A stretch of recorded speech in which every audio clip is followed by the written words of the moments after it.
Hello students, welcome back to Statistics by Savita. Okay. ಈಗ model question paper ನಾನು ಬಿಡಿಸ್ತಾ ಇದ್ದೆ.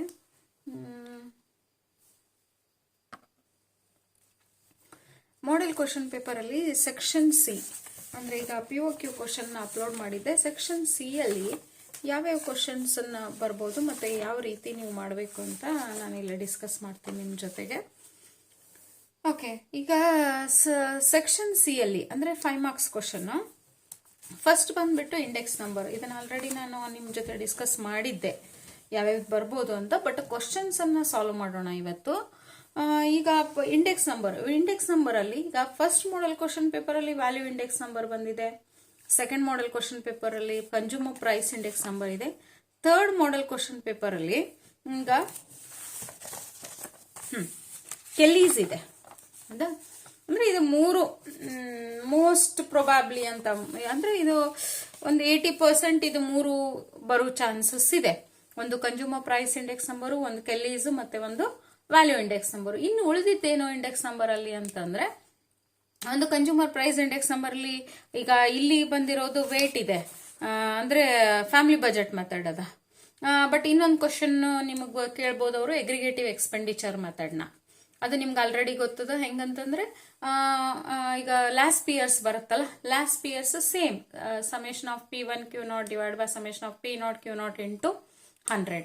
ಅದು ಸೇಮ್ ಆಸ್ ಲಾಸ್ಟ್ ಪಿಯರ್ಸ್. ಅಲ್ಲಿ Q0 ಕೊಟ್ಟಿರ್ತಾರೆ, ನೀವು ಅಲ್ಲಿಗೆ P1 ಮತ್ತೆ P0 ಕೊಟ್ಟಿದಾಗ ಅಂದ್ರೆ ಬೇಸ್ ಇಯರ್ ಮತ್ತೆ ಕರೆಂಟ್ ಇಯರ್ ಪ್ರೈಸ್ ಕೊಟ್ಟಾಗ you are calculating that one. Okay, ಈಗ ಇದನ್ನ ಇವನ್ ಮೂರನ್ನು ಫಸ್ಟ್ ಹೆಂಗ್ ಮಾಡೋದು ಅಂತ ನಾನು ಒಂದ್ಸತಿ ತೋರಿಸ್ಕೊಟ್ಬಿಡ್ತೀನಿ ನಿಮ್ಗೆ.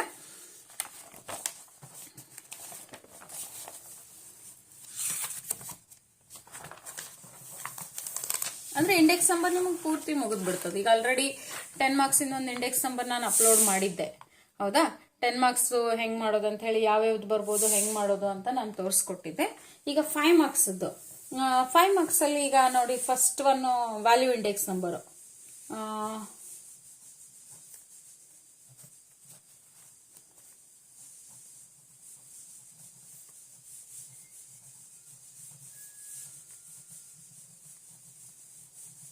ವ್ಯಾಲ್ಯೂ ಇಂಡೆಕ್ಸ್ ನಂಬರು ಫಾರ್ಮುಲಾ ಏನು?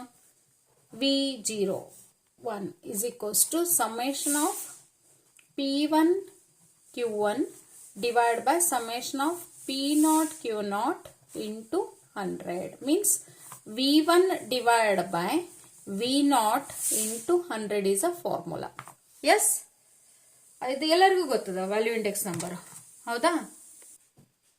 ಓಕೆ, ವ್ಯಾಲ್ಯೂ ಇಂಡೆಕ್ಸ್ ನಂಬರ್ ಅಂದ ತಕ್ಷಣ ಇಲ್ಲಿ P1 Q1 divide by P0 Q0 into 100. Last year 2024 question paper ಅಲ್ಲಿ final year question paper, but expect ಮಾಡಿರ್ಲಿಲ್ಲ ನಾವು ವ್ಯಾಲ್ಯೂ ಇಂಡೆಕ್ಸ್ ನಂಬರ್ ಬರುತ್ತೆ ಅಂತ. 5 ಮಾರ್ಕ್ಸ್ ಅಲ್ಲಿ 10 ಮಾರ್ಕ್ಸ್ ಅಲ್ಲಿ 2 ಕ್ವಶನ್ ಬಂದ್ಬಿಡ್ತು 5 ಮಾರ್ಕ್ಸ್ ಇಂದು. ಅವಾಗ ಈ ಕ್ವಶನ್ ಅನ್ನ ಅಲ್ಲಿ ಕೇಳ್ಬಿಟ್ಟಿದ್ರು. ಅದಕ್ಕೆ ಈ ಸತಿ ನಾವು ಸ್ಟ್ರೆಸ್ ಮಾಡಿ ವ್ಯಾಲ್ಯೂ ಇಂಡೆಕ್ಸ್ ನಂಬರ್ನ ಹೇಳಿದೀವಿ. ಕ್ಲಾಸಲ್ಲೆಲ್ಲ ಹೇಳಿರ್ಬೇಕು, ನಿಮ್ ಟೀಚರ್ಸ್ ಕೂಡ ಅಲ್ಲಿ ಡಿಸ್ಕಸ್ ಮಾಡಿರ್ಬೋದು ನಿಮ್ ಜೊತೆ. ಇದನ್ನ ವ್ಯಾಲ್ಯೂ ಇಂಡೆಕ್ಸ್ ನಂಬರ್ ಈಸಿ ಆಗಿದೆ, ಬಟ್ ಕನ್ಫ್ಯೂಷನ್ ಮಾಡ್ಕೊಳ್ಬೇಡಿ. ವ್ಯಾಲ್ಯೂ ಅಂದ ತಕ್ಷಣ ನಿಮಗೆ ಬರೋದಲ್ಲೇ P1 Q1 price into quantity. Okay, but current year ಒಂದ್ ಕಡೆ ಬರುತ್ತೆ, ಬೇಸ್ ಇಯರ್ ಒಂದ್ ಕಡೆ ಬರುತ್ತೆ. ಈಗ ಇಲ್ಲಿ ಕೊಟ್ಟಿರೋದು ನೋಡಿ, ಇಲ್ಲಿ ಕ್ವಶನ್. ಈ ಕ್ವಶನ್ ಹೆಂಗಿದೆ? Compute the value index number for the following data and write your conclusion on result ಅಂದಾರ, ಹೌದಾ? Price, base year price P0 Q0, P1 Q1.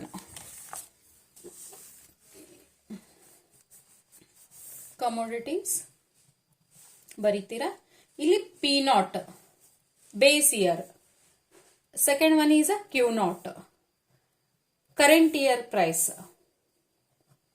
Okay, current year price and current year quantity, ಹೌದಾ? ಇದಿಷ್ಟಿಲ್ ಬಂದಿರೋದು. Okay, then what you are calculating? First P0 Q0 you are calculating, P1 Q1 you are calculating. Sorry. Q1 you are calculating. ಅದು ನಾನು glass pears ಮಾಡಿ P1 Q0 ಅಂತ ಹೋಗ್ಬಿಡುತ್ತದೆ ಕೈ. But value index number ಇದ್ದಾಗ ನೀವು P1 Q1 taking a total of these two and you are substituting in this formula.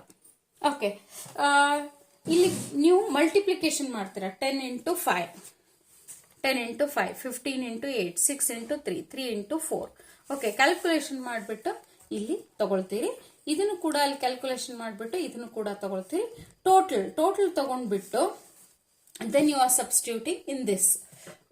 ಒಂದೇನು ಅಜ್ಮಾಸ್ ನಾನು ಹೇಳ್ತೇನೆ ಇಲ್ಲಿ 140 ಆನ್ಸರ್ ಬಂತ ಅನ್ಕೊಳ್ಳೋಣ. ಈಗ ಯಾಕಂದ್ರೆ ಅವರು conclusion on result, write your conclusion on result ಅಂದಿದ್ದಾರೆ. ಅದಕ್ಕೊಂದು 1 ಮಾರ್ಕ್ ಇರುತ್ತಲ್ಲಿ. ಓಕೆ, ಇಲ್ಲಿ ನೋಡಿ, ಇಲ್ಲಿ 1 ಮಾರ್ಕ್, 2 ಮಾರ್ಕ್ಸ್, 3 ಮಾರ್ಕ್ಸ್ ಫಾರ್ಮುಲಾ. ಇದು ಸಬ್ಸ್ಟಿಟ್ಯೂಷನ್ 4 ಮಾರ್ಕ್ಸ್ ಮತ್ತೆ ಆನ್ಸರ್ ಸಬ್ಸ್ಟಿಟ್ಯೂಷನ್ ಇಲ್ಲ 1 2 3 ಬಂದ್ಬಿಟ್ಟು ಇಲ್ಲಿ ಇದು ನೀವು ಆನ್ಸರ್ ಈಗ 4 marks, 140 is answer. Then conclusion part comment ಏನ್ ಬರುತ್ತಲ್ಲ, ಕಮೆಂಟ್ ಏನ್ ಬರೀತೀರಿ ಅದಕ್ಕೆ 1 ಮಾರ್ಕ್ ಇರುತ್ತಲ್ಲಿ. 140 ಬಂದಾಗ ನಿಮಗೆ 40% ಇನ್ಕ್ರೀಸಸ್ ದ ಪ್ರೈಸ್, 40% ಇನ್ಕ್ರೀಸಸ್ ಅಂತ ಬರೆದ್ರು ಸಾಕು. You are getting as a full 5 marks. ಅದೆಷ್ಟೇ ಬರಲಿ, 100 ಮೇಲ್ಗಡೆ ಇತ್ತು, 150 ಇರ್ಬೋದು, 125 ಇರ್ಬೋದು, 114 ಇರ್ಬೋದು, 175 ಇರ್ಬೋದು, 100 ಅಬೋ ಏನ್ ಬರುತ್ತಲ್ಲ 75% increases from base year to a current year, 40% increases from base year to a current year. ಈ ರೀತಿ ನೀವು ಕ್ಯಾಲ್ಕುಲೇಷನ್ ಮಾಡಿದ್ರೆ ಇದು ಫುಲ್ 5 ಮಾರ್ಕ್ಸ್ ಆಗುತ್ತೆ ಇಲ್ಲಿ. ಓಕೆ ಸ್ಟೂಡೆಂಟ್ಸ್, ಇನ್ನು ಕ್ಯಾಲ್ಕುಲೇಷನ್ ಮಾಡಿ ತೋರಿಸ್ಬೇಕು ಅಂತಂದ್ರೆ ಹೇಳಿ ಮಾಡಿ ತೋರಿಸ್ತೇನೆ. ಯಾಕಂದ್ರೆ ಇದು ನೀವೇ ಮಾಡ್ಬೇಕಿದು ಪ್ರಾಕ್ಟೀಸ್. ನಾನು ಇಲ್ಲಿ ಹೆಂಗ್ ತೋರಿಸ್ತೀನಿ ಅಂದ್ರೆ ನಿಮ್ಗೆ ಒಂದು ಡಿಸೈನ್ ಹಾಕೊಡ್ತೀನಿ, ಹಿಂಗೆ ಮಾಡ್ಬೇಕಂತ ಹೇಳಿ ಕಾಲಮ್ಸ್ ಅದೆಲ್ಲ ಹಾಕೊಡ್ತೀನಿ. ಅದ್ರ ಪ್ರಕಾರ ನೀವು ಮಾಡ್ಕೊಂಡು ಹೋದ್ರೆ ಸಾಕಿಲ್ಲ. ಓಕೆ, ಇದು value index number. Second model question paper ಅಲ್ಲಿ consumer price index number family budget method ಇದೆ. ಹೌದಾ, ಇಲ್ಲಿ ಏನೇನು ಕೊಟ್ಟಿದ್ದಾರೆ ನೋಡೋಣ. ಗ್ರೂಪ್ ಕೊಟ್ಟಿದ್ದಾರೆ ಇಲ್ಲಿ. Price of the base year, price of the base year ಅಂದ್ರೆ P0, price of the current year P1 ಕೊಟ್ಟಿದ್ದಾರೆ ಅವರು. ಇನ್ನೊಂದಿಲ್ಲಿ ವೇಟ್ ಅಂತ ಕೊಟ್ಟಿದ್ದಾರೆ, W ಕೊಟ್ಟಾರ ಅವರು. Okay, wait, base year, current year and weight is given in this question paper. Then what you are calculating next?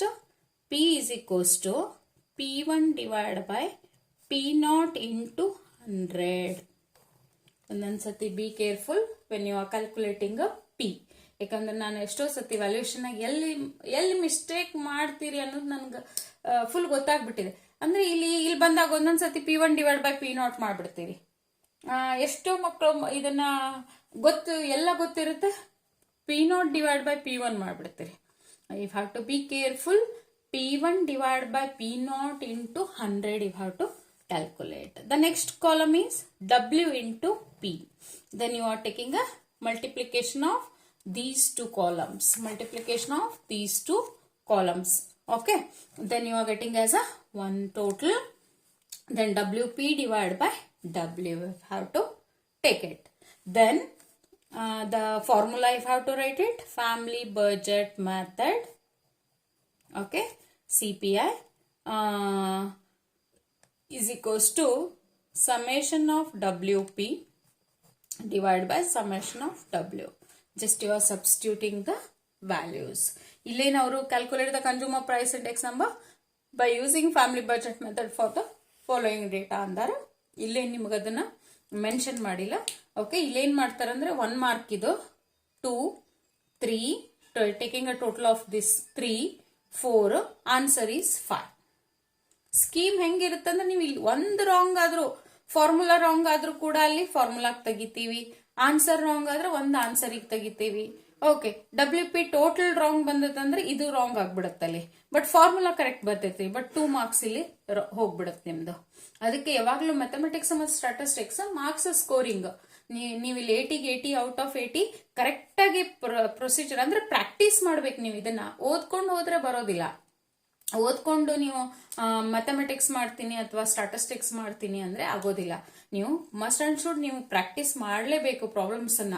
ಯಾಕಂದ್ರೆ ಇಷ್ಟು ಸುಮ್ಮನೆ ಇದನ್ನ ಹಿಂಗ P1 divide by P0 into 100 ಓದ್ಕೊಂಡು ಹೋಗ್ಬಿಟ್ಟು ಏನೋ ಒಂದಲ್ಲಿ ಕ್ಯಾಲ್ಕುಲೇಷನ್ ಮಾಡ್ಬಿಟ್ರಿ ಅಂತಂದ್ರೆ ಅದು ರಾಂಗ್ ಆಗುತ್ತೆ. ಓಕೆ, ಒಂದು ಮಿನಿಮಮ್ ಒಂದು 4-5 ಪ್ರಾಬ್ಲಮ್ ಆದರೂ ಸೇಮ್ ಟೈಪ್ ಆಫ್ ಪ್ರಾಬ್ಲಮ್ಸ್ನ ನೀವು ಅಲ್ಲಿ ಸಾಲ್ವ್ ಮಾಡಬೇಕು. ಓಕೆ, ಇದು ಕನ್ಸ್ಯೂಮರ್ ಪ್ರೈಸ್ ಇಂಡೆಕ್ಸ್ ನಂಬರು ಇದ್ರದ್ದು CPI ಇದ್ದು. ಹೌದಾ, ನೆಕ್ಸ್ಟ್ ಕ್ವಶನ್ ಪೇಪರಲ್ಲಿ ಏನಿದೆ, ಕೆಲೀಸ್ ಇದೆ. ಕೆಲೀಸ್ ಅಂತೂ ತುಂಬಾನೇ ಈಸಿ ಇಲ್ಲಿ. ಹೌದಾ, ಕೆಲೀಸ್ ಬಂದ್ರೆ ನೀವು ಖುಷಿ ಆಗ್ಬಿಡ್ತೀರಾ. ಕೆಲೀಸ್ ಕ್ವಶನ್ ಪೇಪರ್ ಅಲ್ಲಿ ನೋಡಿಲಿ, ಥರ್ಡ್ ಒನ್ ಕೆಲೀಸ್. ಕೆಲೀಸ್ ಹೆಂಗ್ ಮಾಡೋದು ಇದನ್ನ ಅಂತಂದ್ರೆ, ಇಲ್ಲಿ ಐಟಮ್ಸ್ ಕೊಟ್ಟಿದ್ದಾರೆ ಅವರು. ಓಕೆ, ದೆನ್ ದ ಪ್ರೈಸ್ ಕೊಟ್ಟಾರ ಇಲ್ಲಿ. Price of the base year means P0, price of the current year that is P1. Okay, then quantity is given. Quantity base year ಇಲ್ಲ, ಕರೆಂಟ್ ಇಯರು ಇಲ್ಲ, ಸಿರ್ಫ್ ಅಂದ್ರೆ ಅವ್ರು ಏನ್ ಕೊಟ್ಟಿದ್ದಾರೆ ಅಲ್ಲಿ, ಬರೀ ಕ್ವಾಂಟಿಟಿ ಕೊಟ್ಟಿದ್ದಾರೆ ಅಲ್ಲಿ. ಯಾವುದು current year fixed quantity it is, ಕೆಲೀಸ್ is. That's why you have to take a total. Next column is P1Q, P0Q. Okay, then taking these two totals. Okay, then sometimes bare kelis conclusion on the result andara must and should you have to write a comment.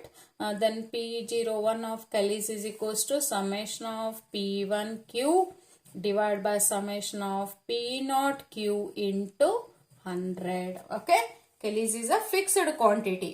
Then you are calculating, you are getting as a one answer. Then either it is, if it is less than 100, decreases. Usually 99% above 100 only. Above 100, whatever it is, that percent it is increases. Okay, if it is above 100, if it is below 100, that is decreases. Okay, the price of the base year to current year is decreases. ನೋಡಿ, ಇದು ಮೂರನ್ನು ಮಾಡಿ ತೋರಿಸಿದ್ದೀನಿ. ಇದು ಮೂರಲ್ಲಿ ಒಂದು question ಬರೋ chances ಇದೆ.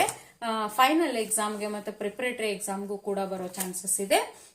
ಓಕೆ ಸ್ಟೂಡೆಂಟ್ಸ್, ಈಗ ಇಂಡೆಕ್ಸ್ ನಂಬರ್ನ ನಾನು ಮೆಂಬರ್ಶಿಪ್ ಅಲ್ಲಿ ನಿಮಗೆ ಅಪ್ಲೋಡ್ ಮಾಡ್ತಾ ಇದ್ದೀನಿ ಈ ವಿಡಿಯೋನ. ನೆಕ್ಸ್ಟ್ ನಾನು ಮಾಡೋದು ಇಂಟರ್ಪೊಲೇಷನ್, ಎಕ್ಸ್ಟ್ರಾಪೊಲೇಷನ್ 3 ಮಾಡೆಲ್ ಕ್ವಶನ್ ಪೇಪರ್ ಅಲ್ಲಿ ಇರೋದನ್ನ ಮಾಡಿ ತೋರಿಸ್ತೀನಂತೆ. Okay students, thank you for watching the video. Subscribe, like and comment the video.